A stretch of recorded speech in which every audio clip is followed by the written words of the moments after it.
You're listening to the Greeks Gridiron. Now here's your host, Ethan Haristadoulou. What's up, everybody, and welcome back to the Greeks Gridiron. I am Ethan Haristadoulou, and with some more free agency predictions, today I'm diving into the Los Angeles Rams. They're sitting on about $35.3 million in cap space as of this recording here. We're going to talk some re-signings. We're going to talk some positional targets. These are all just things I would either like to see and or expect to see from the Rams in some combination or some. So Rams fans, I invite you, do the same. Comment down below. I want to hear your thoughts and opinions on the same things as well. But we'll dive right in, beginning with re-signings first. And I think this is going to be one of the most important things that they deal with this offseason, and that's going to be re-signing right guard Kevin Dotson, who they traded for this past offseason. He's going to be 28 during next season. Spotrac is estimating that he's going to cash in at $16.5 million AAV per year. In 2023, he started and played in 14 games. PFF credited him for 4 sacks allowed on 520 pass blocking snaps. Not a bad total, considering he didn't initially start off as the season starter. So I will say this.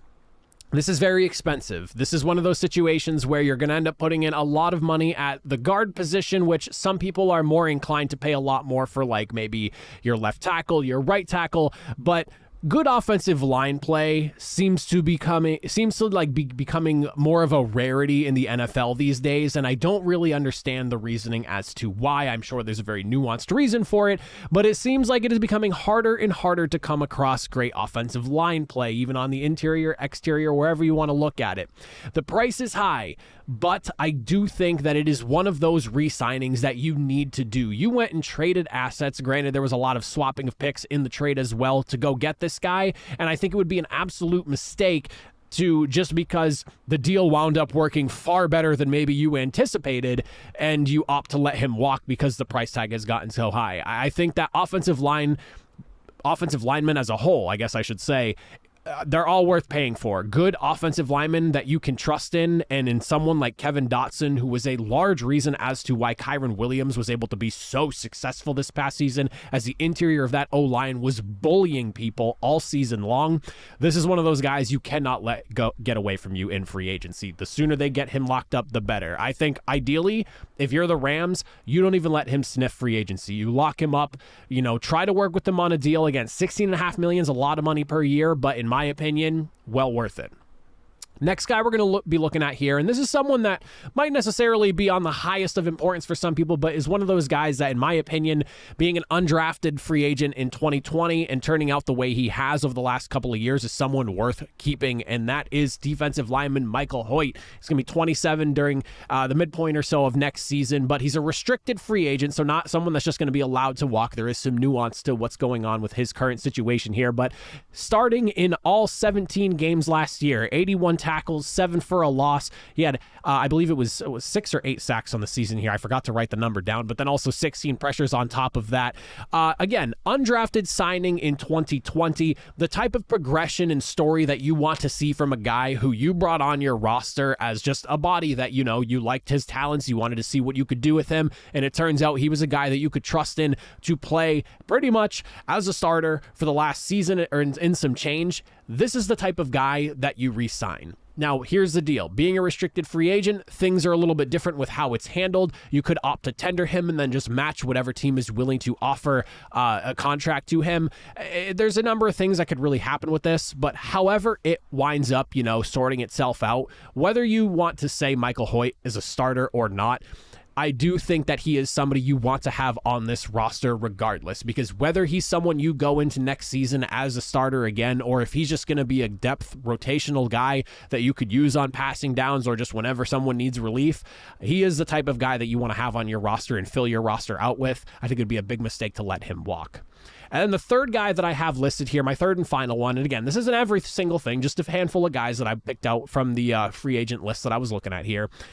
Wide receiver Demarcus Robinson. He's going to be 30 years old next season, so by no means a spring chicken, but at 14.3 yards per reception last year with 26 catches, 371 yards, and 4 touchdowns, Demarcus Robinson was one of those low-key, explosive kind of stories that came out of nowhere, especially late in the year, where Matthew Stafford clearly started to find some trust in him during the stretch run of the season and was literally battling Tutu Atwell as like the number 3 wide receiver on the roster here. And at times he was winning that battle as well, in my opinion. This is someone that you want to keep around for the culture, for the clear scheme fit. This is a guy that I think needs to be in LA for at least next season. I have an AAV estimate for him somewhere along the lines of like $3 to $5 million at most. If you're gonna go and sign him for like a year or two, that is like chump change in the NFL these days. With how things worked with him, I'm not saying it's the most important free agent signing. It's not the most high priority free agent re-signing, but it is one of those guys that clearly there was magic there, and Matthew Stafford was going to him in some high-pressure situations late in the year. He clearly liked this guy. I think he needs to stick around. He's depth for the roster, and again, it's a 1-year, maybe 2-year deal. You're not banking on him being around for the next 5 or 6 years, but this is a guy that I think is worth having in your wide receiver room because he was there to compete, and he was pushing guys to the absolute limit on the lower end of that depth chart there. So absolutely, I think Demarcus Robinson should be back in LA for another season next year. Again, 1-2-year deal. No-brainer to me. Now, outside of re-signings here, we'll shift focus. We'll take a look at some positional targets that I have in mind here, and I'll come out and say this. I've got a lot of focus on the defense here. Every single position I'm discussing is on the defense because I really liked the progression of the offense last year, especially in the back half of the season when Kyren Williams came back from his injury, and even prior to that before he went down. But I really feel like the offense was finding a real rhythm, and it was a legitimate unit that could compete. The defense, though, for the last year or so, a bit of a patchwork unit. A lot of guys just kind of, whether it's undrafted free agents, a lot of those guys getting plenty of snaps and late round selections starting in your secondary. There's a lot of work that needs to be done to make this unit a legit playoff defense like they were a handful of years ago when they won the Super Bowl.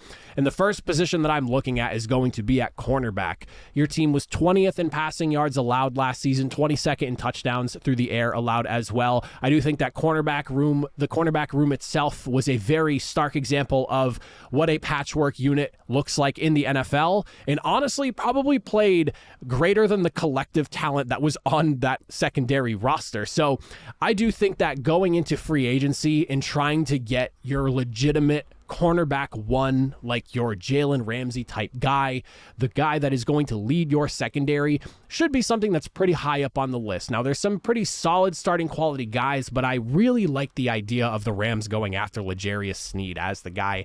There's a thing clearly from what I've read and what I've kind of seen from the Rams the last few years. They're a team that lets defensive backs walk that have to get paid, and they're, a fan of bringing guys in if the option is available.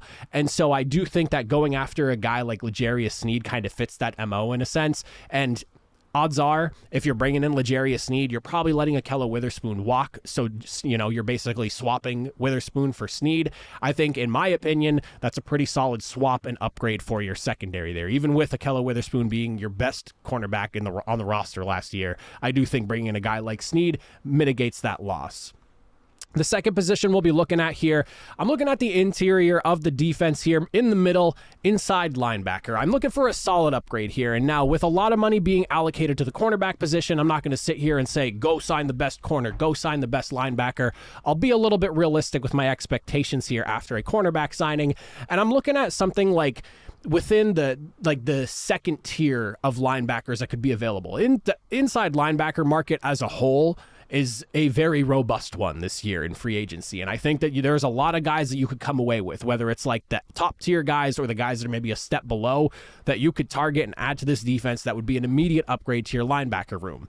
I respect what Christian Roseboom did last season coming in and, being the guy as the linebacker for this defense here. But I think adding someone to work alongside him would go a long way. So I'm looking at guys, something like Josie Jewell, Zach Cunningham, maybe like Anthony Walker Jr., guys that are really solid options to add where you don't have to spend a ton of money. Might cost you, something along the lines of like 8, 9, maybe 10 million per year to get these guys in here, but it's not someone that's going to break the bank. And hell, you might even be able to get them for a little bit less than that. I didn't run numbers exactly, but these are guys that are not going to cost you 15, 16, 17 million per year as off-ball backers. We want guys that are solid, that you can trust, and I do think like those 3 guys, in my opinion, based off what I know about them and I've seen about them, those are guys that you could plug in on this defense and they're immediate upgrades for you over the middle there, especially a guy like Anthony Walker. When he's healthy, one of the better interior or inside linebackers, I should say, that are able to drop back or help in the run. It does a lot of good things really, really well. Josie Jewell as well, Zach Cunningham, all 3 of them, you could say.